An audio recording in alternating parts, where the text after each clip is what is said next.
அதுக்கப்புறம் வேர்ம்னு ஒரு ஸ்டெப் போடுவாரு. அது ஒரிஜினலா இப்படிதான் இருக்கும். நம்ம ஆளு பம்மை தூக்கி ஸ்டெப்பையும் அவரையும் அசிங்கப்படுத்திப்பாரு.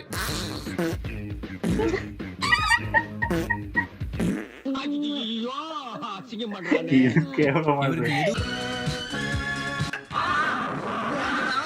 அப்படியா?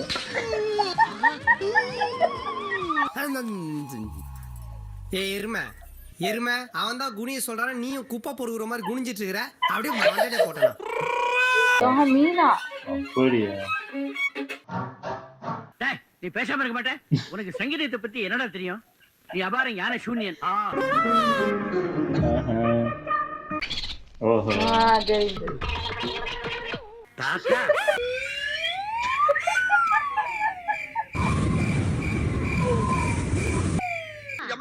கட்டுப்படுத்துமா கொஞ்சம்.